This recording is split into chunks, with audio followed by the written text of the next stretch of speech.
Welcome to the Catalyst Sale Podcast with Mike and Mike. Sales is a thinking process. This podcast will help you learn about what works in sales, how to hone your skills, and increase your success. I'm your host, Jody Mayberry, and here with Mike Simmons. On past episodes, we've talked about call planning. We've talked about account planning. This week, Mike is going to help us learn about territory planning. Mike, that's where we're going to take this. How do you put together a business plan for your territory? Now, I think this is like any other prospecting activity that you have, any other research activity that you have, any other planning activity that you have. For me, it's about kind of beginning with the end in mind. It's going through and saying, and I know that goes back to Covey, but it's what am I ultimately trying to accomplish? What do I need this thing to look like at the end of next year? And as we move into the fourth quarter of 2017, most of us are starting to think about what does 2018 look like? So for me, territory planning, there's a couple of different factors that go in. One is, what's my role inside the organization? Who are the customers who historically have purchased? What is their customer type? So, can I create organization personas or organization profiles around my ideal customer? It gets into that who, the what, the why, the where, the when, the how about these organizations who I'd want to target. Most of us also know that it would take a lot of work to boil the ocean. But if I can compartmentalize that and shrink it down to a 5-quart pot, it's much easier to boil that. It takes significantly less energy to boil that. And there goes my lack of science. It may take the same amount of energy to boil that pot because of temperature and whatnot. But I know that I'm going to be able to solve that problem. I'm going to be able to solve the problem of heating up the water inside that pot to get to my objective, which is getting the water to boil. So hit on a couple of different points. So I'm going to bring that back and say, I usually start with a blank sheet of paper. And the blank sheet of paper will have kind of a yes/no question that'll let me kind of organize customers or organize a market. So let's say that the yes/no question is related to companies who are in the high-tech space. So am I targeting companies in the high-tech space? Yes. Is this company in the high-tech space? If no, they go on one side and they're not part of the territory that I'm going to target. Then the next piece is there a specific technology or is there a specific, let's get away from technology. Is there a specific market size, company size that I'd like to profile? And maybe that company size that I'm profiling are those with more than 2,000 software engineers inside the organization. So I take another line, I draw it halfway up the piece of paper, perpendicular to the first line, and I say greater than 2,000 software engineers, less than 2,000 software engineers. And I want to make sure that I'm focused on that upper right quadrant, which is companies who are in the technical space who have more than 2,000 software engineers. Then I start to go ahead and compartmentalize that a little bit further. Maybe it's by territory. Maybe I need to focus on a specific geography. Maybe I need to focus on an age of company. Maybe I need to focus on a total amount of revenue that they've generated. Whatever that next question is, it becomes another line that I run perpendicular to the second line I added in there. And we'll provide these visuals so that I know talking on a podcast that's all audio and describing visuals where we could use a whiteboard is kind of rough. So we'll share that. But now I've got another line. And basically what I'm doing is I'm trying to take this page from one giant page of customers that I'd be targeting to half, and then half of those, and then half of those again, and just compartmentalizing these down to a point where I've got a manageable group of targets that I'm going after. For me, historically, my focus has been on larger strategic sales. So this is in any given year, I would expect to close 2, maybe 3 deals over the course of a year. In order to close 2 to 3 deals over the course of the year, I'd have to have somewhere between 5 and 7 bona fide opportunities that I'm working on. So how can I work my way into the point where I've got those 5 to 7 bona fide opportunities? And we've talked in the past, when you're managing a territory and you're managing an organization, you're part of an organization that's been around for a couple of years, you begin your following year planning. I like to begin that following year planning right around June of the given year. In this situation, let's just look at this as I'm new into an organization. So new into an organization, I've identified my market that I'm targeting, the profile of the customer. Now I've got my list of 10 target accounts that I'm looking at. On those 10 target accounts, I want to make sure I put together an account plan. And we've talked about the account plan in the past. And that account plan at the individual account level is that who, what, why, where, when, and how. And as I start to gather that information in the account plan, I will compare it to other companies that we've had success with, others inside the organization who've had success in building business in their individual territories. Because we know that if we've been able to deliver a solution into an organization that has similar things going on as these 10 accounts that you're targeting, now I'm going to be able to tell a little bit tighter story, or I have some ideas on what the story looks like that's going to apply into those organizations. So things that we've talked about so far: start big, compartmentalize, shrink down, become very targeted, and then work against that plan. How much time does it take you to put this together? Because I imagine there's a lot of planning time involved. That now I do realize, though, it sets you up to have success and to know what you're doing. But I'm just curious, how much time do you put into putting this plan together? Good question. It depends, like most things. I mean, the first time that you're doing it, this could be an all-day event where you've got a whiteboard in front of you, and I've got a whiteboard in my office, and I'll put some things up on the whiteboard, and I'll create some of those targets and some of that, and identify what do I want to do inside that general territory over the course of the next 30, 60, 90 days, 180 days. But the first time that you do it, I would allocate at least a day to uncover and create that ideal customer profile and start to put a couple of companies on the list that you're going to target. Then beyond that, I would want to revisit that at least an hour a week to validate, am I moving in the right direction? And it's tough to say, okay, on the surface, 1 hour out of however many hours you work doesn't sound like much, but I can tell you most of you will not do it that following week. And then the next week it's, hey, well, now I need to add 2 hours. And you can't, like sleep, you can't catch up on that stuff. You just it's gotta be this constant cadence. So I would allocate an hour a week to revisit my territory plan, to identify what did I learn in the last week, or what did I learn over the course of the last couple of weeks that have informed me on ways that I want to adjust it. Now, this may sound independent as its own thing, but I know that it ties together to the account plan and the call plan. Give us an idea of how all of these are tethered together. Yeah. So the territory plan is my overall blueprint on how I'm going to operate the business for the year. And as sales professionals, we should look at ourselves as individual franchise owners. And we've got this franchise. That franchise is our territory. This is my business plan.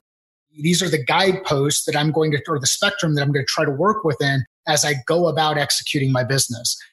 Then within those guideposts or that spectrum, I've got multiple account plans. Those account plans are the target accounts that I'm working on. And again, we're talking about in an environment where maybe I've got 10 target accounts where I'm expecting to close 2 to 3 deals in a given year. We can adjust this up or down depending on your individual business.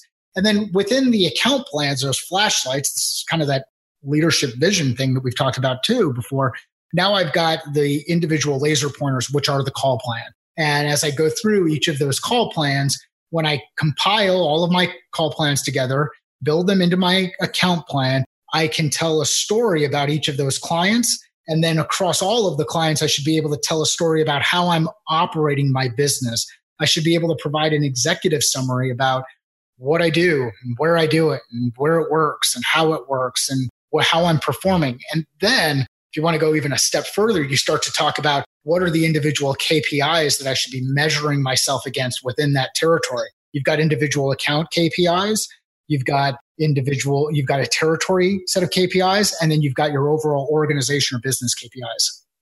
This might be a softball question and answer. I get that, but I want to hear you talk about it. If our organization that we work sales for does not do territory plans, is it still a good idea to create one on my own? Yeah, absolutely. Granted, I tend to be kind of the lone wolf. I'll go out and I'll do things on my own. I'm a bit introverted. If I'm in a high stress environment, I tend to isolate myself. I also like to learn by doing. Yeah.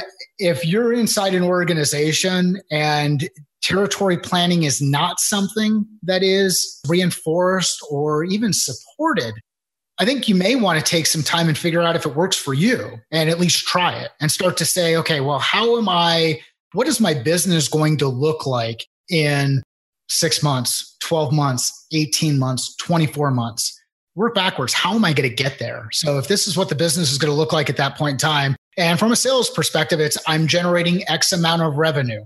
I'm generating $2 million in annual recurring revenue. And currently my territory is a $500,000 territory. So I've got to grow that business by 300%. How am I going to get there? This is where territory planning comes in. And I'd be surprised if an organization doesn't adopt it, other than I know in some of the high transaction environments, the organizations will say, well, do I really need to do it? It seems like a lot of work. My viewpoint on this is that if you take the time and do the work, you will identify opportunities that are not obvious to others, and you'll create new ways to grow your business. So take the time, go through and do the territory planning, and know that it's more work up front. Then it can be adjusted. It can be moved into more of a maintenance mode. But the more you maintain it, the better it will be, and the more it will continue to apply to your business. I had some great guidance early on in my career. Run your sales territory like you would a franchise. No, it's your own business. Operate it like it's your own business. Now, you've got guidelines and guideposts that your organization will set. There's certain requirements that they'll have for you. Operate inside those guidelines, operate inside those guideposts, but operate from the perspective of internal ownership, or, Jocko Willink likes to talk about extreme ownership. Own this territory that you're building out. What are some of the common mistakes you see people make in territory plans? I think the biggest mistake that people make in territory plans is templatizing this thing and saying, okay, this is the territory plan that worked for the rep who's up in the Bay Area, and I'm out in Ohio. I'm going to go ahead and use the same territory plan. I'm going to go out and this is how I'm going to target those companies, and this is how I'm going to go about building out the business.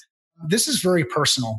So even though there's an organization structure that can be applied to territory planning and some concepts that can be applied to territory planning, and the document that we'll share is going to look like a template, you've got to personalize it. We talk about this often. Sales is a thinking process. Apply thought to what you're doing and adapt and adjust the plan to fit the needs of your customer base, your personal experience, and the things that you've learned.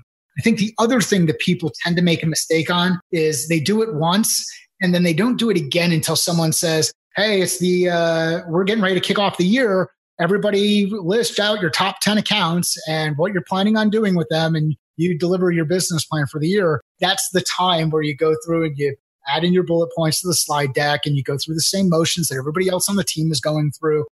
If that's the time that you're thinking about territory planning, you're doing your territory a disservice, and you're doing your ultimate customer base a disservice, and you're missing many opportunities. So build it once, revisit it on an ongoing basis, always adjust and adapt it. Don't become so married to this plan that it's set in stone. Things change. We've talked about technology a fair amount on the podcast. The iPad just celebrated its 10-year anniversary not that long ago. I mean, there are new technologies that are out there all the time. There are new buying processes. There are buyers, examples of how people are purchasing, different data sets that are available. Adjust and adapt to how these businesses are changing, how the technology is changing, and don't think that you can use the same territory plan that you used 5 years ago today. It doesn't necessarily apply. Many of those organizations are out of business. I mean, where's Whole Foods now? Whole Foods is in the process of being acquired by Amazon, or has been acquired by Amazon. How will that market evolve 2, 3, 5, 10 years down the road? Think of that as you start to adopt and adapt your territory plans. Okay, we hear what you're saying and think this is a great idea. And I know you gave us a little bit of insight on how to divide things up, but give us some final words. If we're inspired to get started on this, just give us some final words on what our next step should be. So by the time this podcast goes live, we'll have some information up on the website about territory planning and our general approach. But for me, I like to start with a blank piece of paper. And I just like to start putting notes and ideas and observations down. And then I like to identify themes and clusters of information so that I can see the patterns start to show themselves. And then once I've identified those patterns, I want to see how do those patterns apply to this thing that I'm working on. If they apply, then they become part of the plan. They become part of this 30, 60, 90 set of objectives that I want to work on. You hear us talk on and on about 30, 60, 90. It's the Ben Franklin quote out there, fail to plan is a plan to fail. And then you go to the Customato quote, which is everybody has a plan until they get punched in the mouth. So you get this dichotomy that happens across each of those instances. Know that this plan is a living, breathing document, and it can only live and breathe if you continue to feed it. And you continue to feed it with new information. You continue to feed it with new insight. You continue to feed it by exposing it to others. You continue to feed it by gathering feedback. Don't look at planning your territory as a one-time event. Look at it as something that will evolve and will change over time. We've just gone through this process of planning with a company that one of our clients, and it's a niche product targeted at a specific segment of the market where there's a defined number of customers who would purchase it. So you think territory planning would be pretty easy. Well, it's still a challenge because as you go in and you start to engage in the conversations with people who are actually working in that environment, you realize that some organizations will call a role a different title, but it's the same role, it's just a different title. So that becomes another data point that gets factored into your territory plan. If you kept it just in the account plan, it'd be isolated and you'd always be targeting the VP of HR instead of the VP of people, as an example. So remember, this territory plan is the holistic point of view of all of the operating plans that are happening inside your territory. Those operating plans are your individual account plans. Inside those individual account plans, you have call plans to keep you on track. Those are just some things to kind of keep in mind as you go through this process, and know that it's never going to be perfect. It's never going to be perfect and it's never going to be finished. All right. Thank you so much, Mike. If you want to find out more about a territory plan or call plan, these other things we've talked about, you can do so at catalystsale.com.